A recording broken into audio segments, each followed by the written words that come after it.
Hello friends, welcome back to learn of techno platform. आज का हमारा सेशन है फीटर सेकंड ईयर के एमसीक्यू से रिलेटेड रहने वाला है। अगर आप कोई भी कंपटीशन लेवल की तैयारी करते हैं तो वीडियो को एंड तक ज़रूर वॉच करना।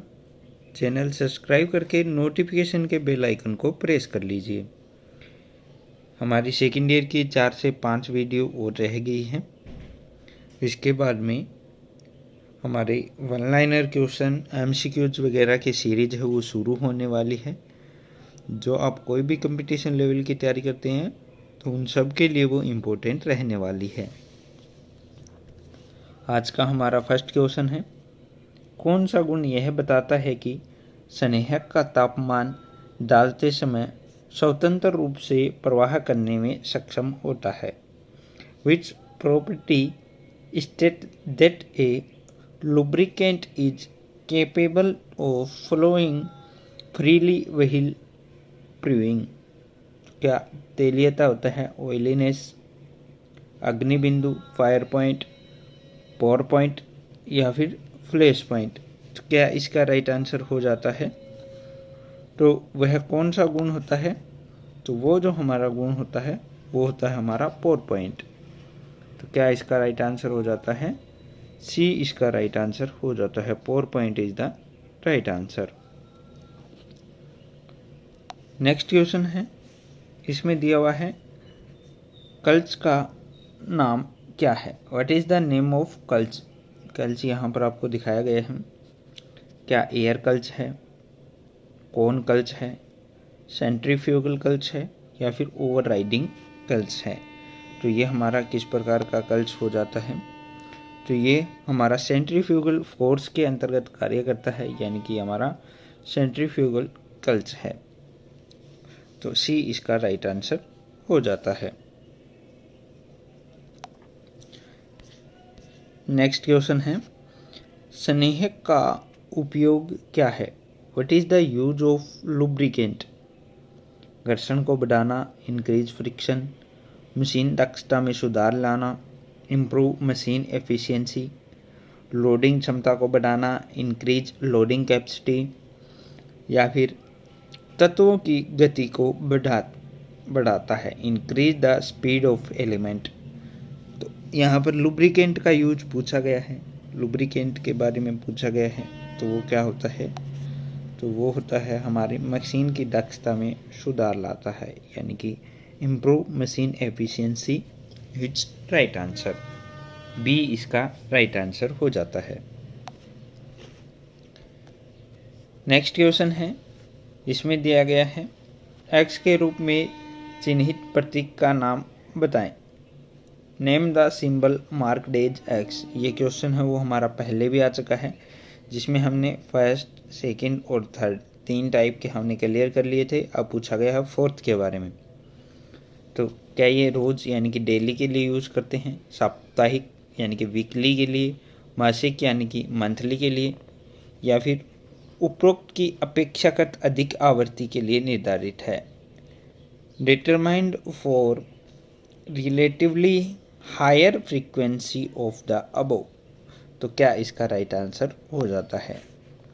तो इसका जो हमारा राइट आंसर हो जाता है वो हमारा डी राइट आंसर हो जाता है, क्योंकि हमने पीछे की जो क्वेश्चन आए थे उनमें हमने डेली वाला भी पढ़ा था, साप्ताहिक वीकली वाला भी पढ़ा था और मंथली वाला भी। ठीक है, उसके बाद में जो हेक्सागन टाइप वाला रह गया था, जो 6 मंथ का भी हो सकता है या फिर बार बार आवृत्ति के लिए भी निर्धारित किया रहता है। ठीक है, तो डी इसका राइट आंसर हो जाता है। नेक्स्ट क्वेश्चन है, कल्च का नाम क्या है। What is the name of clutch. Clutch यहाँ पर दिखाया गया है। क्या डॉग कल्च है, कोन कल्च है, एयर कल्च है या फिर सेंट्रीफ्यूगल कल्च है। तो क्या इसका राइट आंसर हो जाता है? तो हमें देखने से ही पता चल रहा है कि ये कौन टाइप कल्च है। तो क्या इसका राइट आंसर हो जाएगा? कौन clutch is right answer. Next question है, एक्स के रूप में चिन्हित स्प्रोकेट का नाम क्या है। What is the name of sprocket marked as X. X रूप से चिन्हित कौन सा भाग दिया गया है? तो यहाँ पर आप देख सकते हैं एक्स रूप से चिन्हित भाग दिया गया है। तो क्या ये चेन है, क्या ड्रिवन गियर है, जॉकी पुली है, या फिर ड्राइवर गियर है? तो क्या इसका राइट आंसर हो जाता है? ए, बी, सी और डी में से क्या राइट आंसर हो जाता है? तो ये हमारा क्या है, जॉकी ड्राइव है। ठीक है, तो सी इसका राइट आंसर है, वो हो जाता है। ये क्या काम करता है? चेन को टेंशन देने का काम करता है।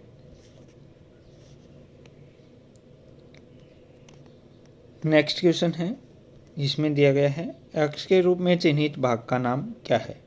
What is the name of the part marked as X? X रूप से चिन्हित भाग कौन सा यहाँ पर दिया हुआ है, देख सकते हैं। तो क्या ये आंतरिक टुकड़ा है, इंटरनल पीस, बाहरी टुकड़ा, आउटर पीस, रगड़ वाली सतह, रबिंग सरफेस, या फिर सेंट्रीफ्यूगल वेट? तो सेंट्रीफ्यूगल वेट। तो क्या इसका राइट आंसर हमारा हो जाता है? तो ये पीछे एक क्वेश्चन आया था जिसमें कल्च के बारे में पूछा गया था, तो ये सेंट्रीफ्यूगल कल्च हमारी होती है। अभी पूछा गया है जो एक्स रूप से चिन्हित भाग है इसके बारे में, तो वो हमारा होता है सेंट्रीफ्यूगल वेट। तो डी इसका राइट आंसर है, वो हो जाता है।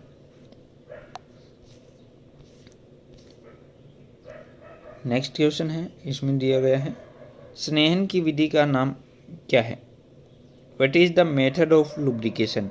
लुब्रिकेशन यहाँ पर क्या है, जो हमारी कैन के द्वारा है वो लुब्रिकेट किया जा रहा है इसको। तो क्या ये ऑयल पंप मेथड है, गुरुत्वाकर्षण में ग्रेविटी मेथड है, स्प्लैश विधि यानी स्प्लैश मेथड है, या फिर ऑयल कैन मेथड है? ठीक है, क्या कैन के द्वारा हम क्या कर रहे हैं, इसमें ऑयल दे रहे हैं गियर में। ठीक है, कौन सा मेथड हमारा हो जाता है?